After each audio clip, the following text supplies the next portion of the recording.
Chapter 2. Surface. Ruiz. The first thing Ruiz noticed about Tenebris was the light, or the absence of it. She'd grown up on Tau Ceti 4, which had its own problems. Thin atmosphere, dust storms, a colonial government that couldn't organize a food rotation without 3 committees, and a public consultation. But it had a sun. A real sun, yellow-white, close enough to throw proper shadows, and warm your skin through a suit visor. When Ruiz thought of home, she thought of light. Tenebris had a star the way a basement has a window. The red dwarf hung low on the horizon, a dim smear of color that provided enough illumination to distinguish land from sky and not much else. The surface was a plain of dark rock and ice stretching in every direction, colorless, textureless, lit by a permanent twilight that made distance impossible to judge. The sky was the color of a bruise, deep purples and grays, no clouds, no features. Just a low, flat ceiling pressing down on a world that looked like it had given up. The dropship set down 300 meters from the colony's surface access point. Standard approach. Don't land on the doorstep, give yourself space to assess before you commit. Ruiz was first out, boots on rock, weapon up, scanning the terrain through her visor's low light enhancement. The ground was basalt, cracked and uneven, threaded with veins of ice that caught the dim starlight and threw it back in dull fragments. The air was thin and bitterly cold. Her suit's environmental readout showed -37 and an oxygen content that would put you on your knees in 4 minutes and kill you in 10. The wind was constant, a low moan that came from everywhere and nowhere, carrying fine particulate that hissed against her visor like static. "Surface is clear," she reported. "No movement, no structures beyond the access point. Visibility approximately 200 meters in ambient light, 400 with enhancement." The rest of the team deployed behind her in a standard dispersal pattern. Karim and Obi to her left, Achebe and Sato to her right, Divic and Okafor center. The civilians came last, flanked by Obi and Sato, their movements careful and self-conscious in the way of people not accustomed to operating in hostile environments while wearing full environmental suits. Volkov moved with the stiff precision of a man following a protocol he'd memorized, but never practiced. Tanaka was cautious, measured, watching the ground in front of her feet. Marsh was looking at the horizon, or where the horizon would have been if the light had been sufficient to define one, and Ruiz caught a fragment of his expression through his visor. Not fear, not caution, anticipation. She didn't like it. They advanced on the surface access point in a loose formation, boots crunching on frozen rock. The colony's entrance was exactly as the architectural plans had described. A reinforced airlock set into the face of a low cliff, the surrounding rock cut and leveled to create a flat staging area. A vehicle track led from the airlock to a cargo pad 50 meters south, where supply ships would have landed during normal operations. The pad was empty. No ships, no equipment, no sign of recent use. The airlock doors were closed. Industrial-grade pressure doors 3 meters wide, designed to withstand atmospheric differential and the mechanical stress of daily cycling. They looked intact. No damage, no forced entry, no indication that anything had come through them from inside. Above the airlock, mounted on a reinforced pylon, the colony's emergency surface transmitter, a small antenna array, hardened against the environment, connected to an independent solar panel and battery unit. The solar panel was crusted with particulate but functional. Tanaka confirmed a faint power reading. This was the system that had carried Tomas Reyes's final transmission off the planet and into the relay network. It was still running, still pointing at the sky, still doing its job for a colony that no longer existed. Ruiz looked at it and felt something she didn't have a name for. Not grief, She hadn't known these people, not anger. There was no target for it yet. Something more fundamental. The antenna was a machine, doing what it had been built to do, sending signals into a void where no one was left to send them. It was the most desolate thing she'd ever seen. "Davidge," Okafor said. "Get us inside." Davidge moved to the airlock control panel. It was dead. No power, no display, the interface dark and unresponsive. He pulled the panel's cover off, exposing the wiring beneath, and went to work with the quick, practiced movements of someone who'd opened a lot of doors that didn't want to be opened. Ruiz kept her position, scanning the perimeter, her light sweeping the cliff face above the airlock. Bare rock. Ice. The dim red glow of the star above. Nothing else. Nothing she could see. "Power's dead to the entire access system," Davidge reported, his voice carrying the slightly distracted quality it took on when his hands were busy. "Main grid, backup, emergency, all flatlined. The airlock's mechanical failsafe should allow manual cycling, but it's going to be heavy.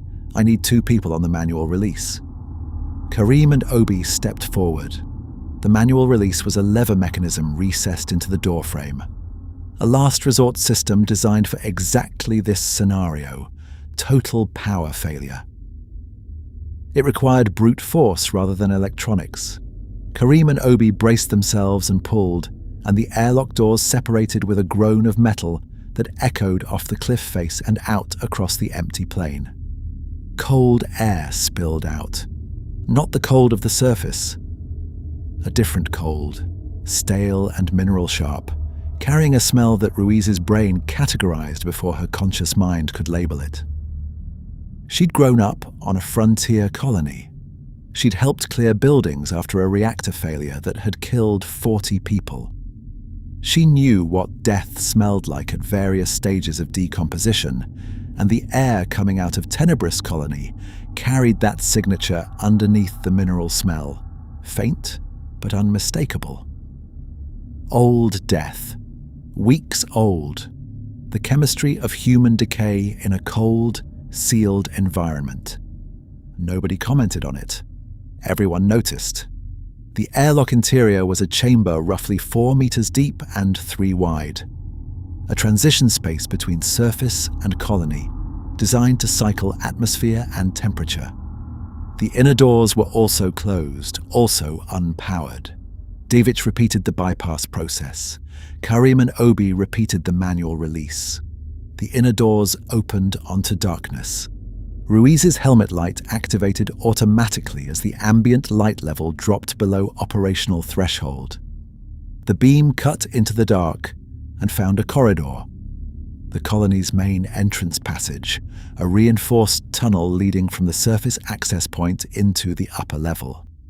Prefabricated wall panels, floor grating, ceiling-mounted lighting fixtures that were dead and dark. The corridor extended approximately 20 meters before reaching a junction. The floor was clean. The walls were intact. No damage, no debris, no indication of what had happened deeper inside. "Air quality," Okafor said. Davidge checked his suit's atmospheric analyzer. "Breathable, barely. Oxygen is low, 16%, down from the standard 21 the colony would have maintained. CO2 is elevated, no toxic contaminants detected. The recyclers have been off for 6 weeks, and the system's been slowly equalizing with the cave atmosphere. You could breathe it without a suit, but you'd feel it. Headaches, fatigue, reduced cognitive function. I'd recommend keeping helmets sealed." "Helmets stay on," Okafor confirmed. "Full suit integrity until I say otherwise." "Ruiz, you're on point. Standard clearing protocol. Slow and deliberate. We mark every room we clear. Nobody gets ahead of the team." Ruiz moved into the corridor. Her light swept left, right, ceiling, floor. The automatic pattern drilled into muscle memory by hundreds of hours of close-quarters training. The corridor was empty. The air was still. The silence was the kind that had weight to it, the silence of a space that had been built for hundreds of voices and was now holding none. She reached the junction. Left led to the administrative section and colony communications. Right led to the Hab quarters and the canteen. Straight ahead, a sealed fire door that opened onto the mid-level stairwell. "Right," Okafor said from behind her. "Hab quarters and canteen first. That's where they gathered." Ruiz turned right. The Hab quarters were a corridor of closed doors. Identical prefabricated units, each one roughly 3 meters by 2, each containing a bunk, a locker, a small desk, and enough space to exist without enough space to live. Ruiz had grown up in rooms like this. Every frontier colonist had. You learned to compress yourself, to make your interior life small enough to fit the exterior dimensions of your world. They cleared the rooms one by one. Most were empty, personal effects in place, bunks made or unmade, the small accumulations of individual lives left exactly where they'd been when the evacuation order came. Data pads on desks, photographs pinned to walls, faces from Earth, landscapes that existed 30 light years away, memories of light and space and air that moved. A half-finished letter on one desk, the text visible on a dead screen, the words preserved by the device's local memory. Ruiz didn't read it. She didn't need to. Some rooms showed signs of hurried departure. Lockers left open, drawers pulled out, the selective urgency of people who'd been told to leave and had grabbed what mattered most. Others showed no signs of departure at all, untouched, orderly, as though their occupants had simply stepped out and intended to return. Room 714 had blood on the floor, a dark, dried stain that began near the bunk and trailed toward the door, the pattern suggesting someone had been dragged or had dragged themselves. The stain ended at the threshold. Beyond it, the corridor was clean. Sato cleared the room and marked it. He didn't say anything. He didn't need to. His silence was more telling than words would have been. The silence of a young soldier encountering the first evidence that the briefing was real. They continued. More rooms, more silence. A child's drawing on one wall. Crayon on paper. A picture of a house under a yellow sun. The kind of image that children drew on every world, because the archetype of home was universal and immune to distance. Ruiz looked at it for 2 seconds longer than she should have, and then moved on. The family quarters were in the east wing. The corridor here was darker. The emergency strips were dead, the backup batteries long exhausted. Their helmet lights were the only illumination, white beams crossing and recrossing in the dark, like searchlights over a dead city. The east wing was where the power had been cut. Davich found the junction box. He stopped walking when his light hit it and said nothing for 5 seconds, which from Davich was the equivalent of a scream. "Commander," he said, "you need to see this." The junction box was mounted on the corridor wall at chest height, a standard electrical distribution node that routed power from the main grid to the East Wing's residential circuits. The access panel had been removed. Not unbolted, removed. The metal was peeled back, curled outward from the center in strips, as though something had gripped the panel from the inside and pushed. The edges were deformed but not cut. Whatever had opened it had done so with physical force, bending industrial-grade steel as though it were aluminium. Inside the box, the primary power cables were severed. 3 cuts, clean and precise, at the exact points required to isolate the east wing from the main grid. The cuts weren't rough. They weren't torn or chewed. They were sharp, made by something that could apply enormous pressure to a very small area. "This isn't damage," Tanaka said from behind Ruiz. She'd moved up to look, drawn by the same instinct that drew every scientist toward evidence. "This is sabotage. Something understood the power distribution and targeted the correct cables." "An animal couldn't do this," Volkov said. "No," Tanaka agreed. "An animal couldn't." The corridor was quiet. 10 people in suits standing in the dark, looking at a junction box that told a story none of them wanted to hear. Whatever had killed this colony hadn't been a predator blundering through human infrastructure. It had studied the infrastructure. It had identified weaknesses. It had acted with precision and intent. Ruiz looked up. Above the junction box, the ventilation shaft ran the length of the corridor. A rectangular duct, 60 centimeters by 40, accessible through grates spaced at regular intervals. The grate directly above the junction box was missing. Not damaged, missing. Removed cleanly, as though something had entered the shaft from this point after doing its work, or had accessed the junction box from the shaft above. She shone her light into the open vent. The shaft extended in both directions, dark and empty. The metal interior was scuffed, long parallel marks scoring the surface, consistent with something large dragging itself through a space too tight for comfortable passage. "Vents are compromised," Ruiz said. "Something's been using them as transit routes." "Noted," Okafor said. Her voice was flat, controlled, the voice of a commander processing information and filing it into the tactical picture she was building. "Keep moving. Stay aware of overhead spaces. Achebe, if anything comes out of a vent, I want it dead before it hits the floor." "Copy," Achebe said.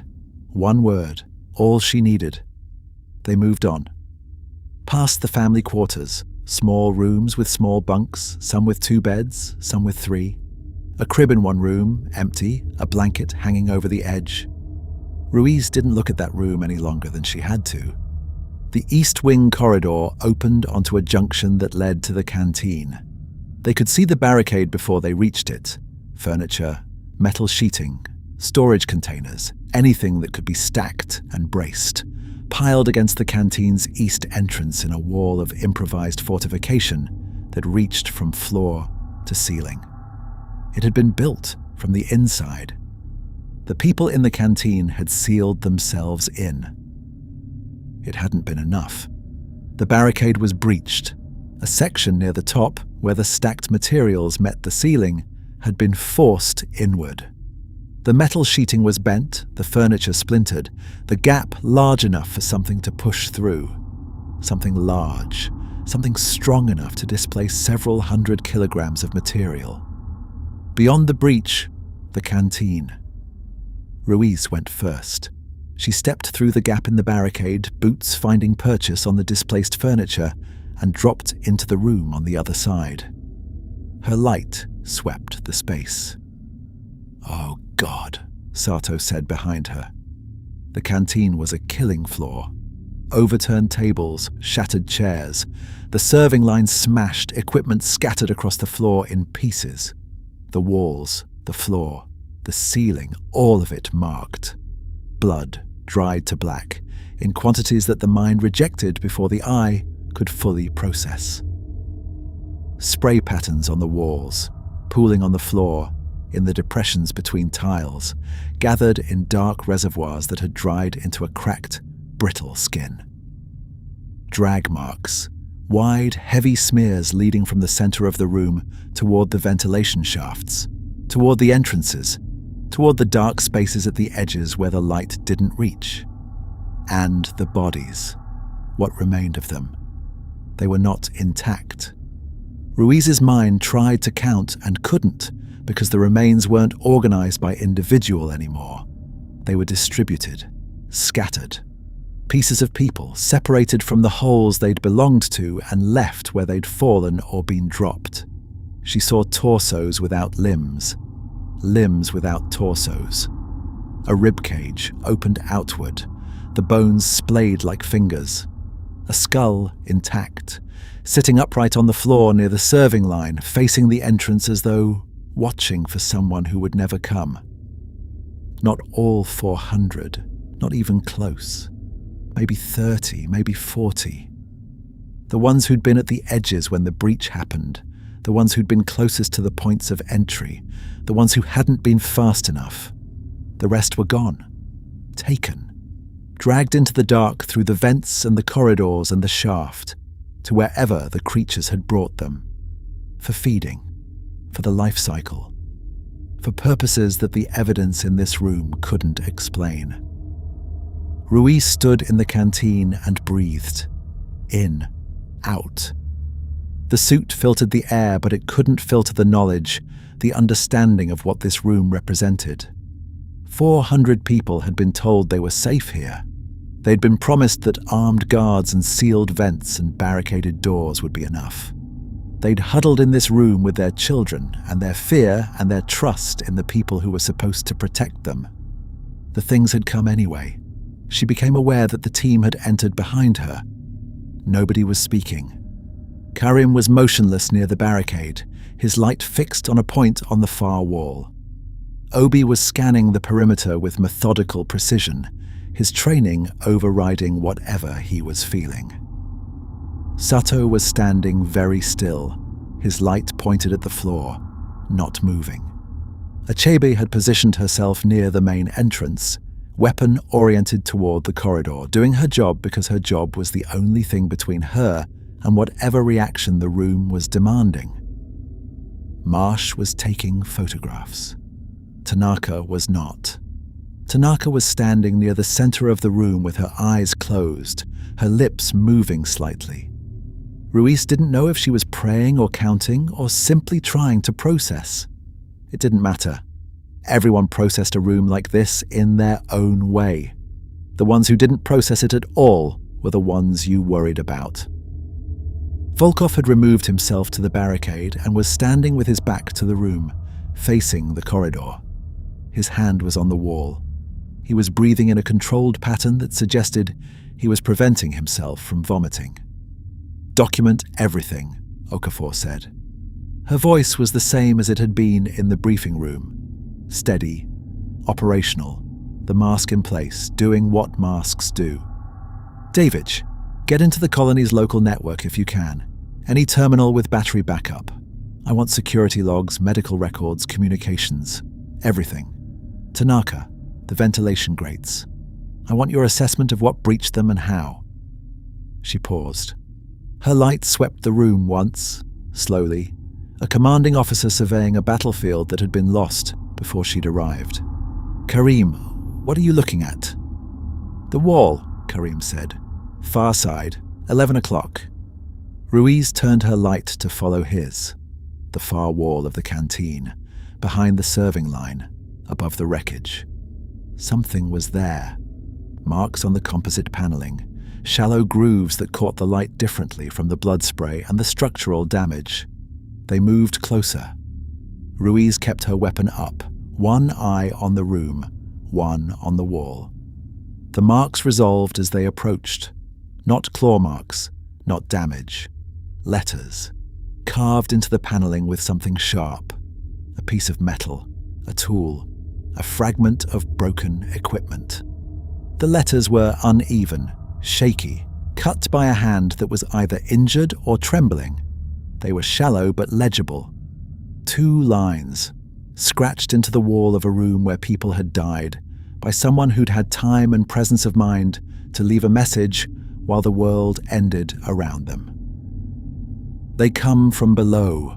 Seal the caves." Ruiz stared at the words. Behind her, the team gathered, their lights converging on the message. Nobody spoke. Somewhere deep below them, in the tunnels and chambers and unmapped darkness beneath 600 meters of rock, something shifted. They didn't hear it. The colony was too deep, the stone too dense, the distance too great. But the colony felt it. A tremor, faint and brief, transmitted through the floor and up through their boots and into the bones of their legs. A vibration that came from below and faded before anyone could confirm it had been real. Ruiz looked at the floor. She looked at the ceiling. She looked at the dark vents and the barricaded doors and the remains of people who had tried to hold this room against something that couldn't be held. They come from below. She believed it.